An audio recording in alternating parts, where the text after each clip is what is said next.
جہاں تک عمر کا اشداء علی الکفار دیکھیں ڈاکٹر صاحب کیا کہہ رہے تھے، ڈاکٹر صاحب فرما رہے تھے، ڈاکٹر صاحب فرما رہے تھے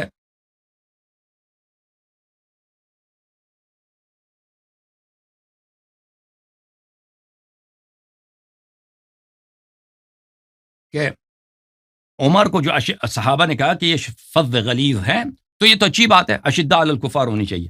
یہ کتاب مصنف ہے للاحادیث والآثار، صفحہ نمبر 358، جلد نمبر 7.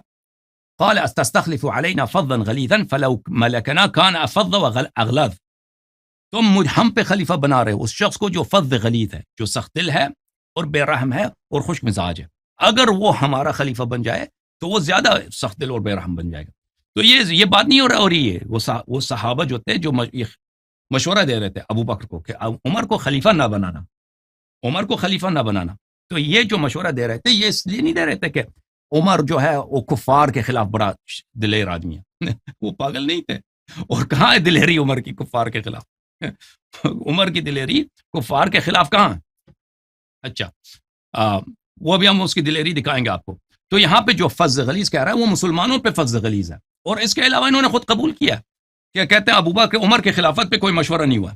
تو عمر کی خلافت آپ کے پاس ایک ہی پرنسپل ہے نا، یا تو نس ہونی چاہیے، عمر کی خلافت پہ کوئی نس نہیں ہے، ابو بکر کی خلافت پہ بھی نس نہیں ہے، اور یا تو مشورہ ہونا چاہیے، مشورہ بھی نہیں. اچھا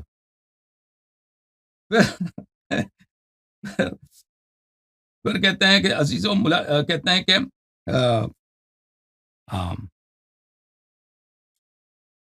مشورہ، دیکھو عزیزوں، مشورہ منصوص پہ مشورہ نہیں ہوتا. ایک چیز اگر منصوص ہے اس پہ مشورہ نہیں ہوتا. ابھی ہم اور آپ بیٹھ کے مشورہ کر لیں رمضان کا روزہ واجب ہے یا نہیں، یہ اس میں کوئی مشورے کی گنجائش نہیں ہے. جب رسول اللہ صلی اللہ علیہ وسلم نے خود فرمایا، یہ خود فرماتے ہیں میرے بعد میرے اہل بیت علیہ السلام کی اتباع کرنا، تو ان کی اتباع واجب ہے، سب پہ واجب ہے. تو پھر مشورہ کرنے کی ضرورت ہی کیا؟ تو مشورہ کرنا یہ جو ہے دین کے خلاف ہے. مشورہ کرنا یہ حرام ہے. جب رسول صلی اللہ علیہ وسلم بیان کر چکے ہیں میرے بعد اہل بیت علیہ السلام کی اتباع کرنا، تو مشورہ کرنا ہی باطل ہے. ٹھیک ہے نا؟ پھر آپ کی خدمت میں عرض کریں کہ کہتے ہیں کہ آپ نے سب کو رد کر دیا. کون سا رد کر دیا بھائی؟ کہ سب صحابہ کو رد کر دیا. صحابہ نے بدر احد میں لڑائی کی اور حنین میں لڑائی کی ہے. ملاحظہ فرمائیے عزیزو، قرآن مجید فرقان حمید، یہاں پہ سورہ مبارکہ توبہ آپ کو دکھاتے ہیں، آیہ نمبر 25 اور 26. اعوذ باللہ من الشیطان الرجیم. آیہ نمبر 25 ہے لقد نصرکم اللہ ببدر لقد نصرکم اللہ فی مواطن کثیرۃ ویوم حنین. اللہ تعالیٰ نے آپ کو کثیر مواطن میں، کثیر مقامات میں، اے مسلمان، اللہ نے آپ کی مدد کیا. ویوم حنین، اور جنگ حنین میں، اذ اعجبتکم کثرتکم، جب آپ لوگ بڑے خوش ہو رہے تھے کہ ہماری تعداد زیادہ ہے، مسلمانوں کا لشکر زیادہ ہے. فلم تغن عنکم شیئا، پھر آپ کی جو کثرت نے آپ کو فائدہ نہیں پہنچایا. وضاقت علیکم الارض بما رحبت ثم ولیتم مدبرین، اور زمین آپ پہ تنگ ہو گئی ہے، زمین آپ پہ تنگ ہو گئی ہے اور آپ لوگ وہاں سے بھاگ اٹھے ہیں، وہاں سے سب بھاگے ہیں. ٹھیک ہے نا؟ سب وہاں سے بھاگے تھے، صحابہ فرار ہوئے تھے. اچھا، تو اللہ نے مذمت کیا ہے کہ صحابہ نے حنین میں فرار کا راستہ اختیار کیا.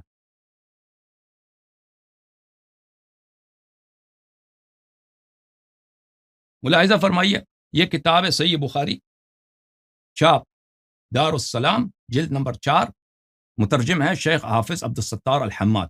یہاں پہ آپ کو لے کے چلتے ہیں میرے محترم ناظرین، صفحہ نمبر 367 میں. ہم منتظر ہیں، یہاں پہ کوئی مولوی صاحب تشریف لانا چاہ رہے تھے، وہ کہہ رہے تھے کہ 12 بجے آئیں گے، ابھی تک وہ نہیں آئے. ایک مولوی تھے، کہاں ہے مولوی صاحب ہمارے؟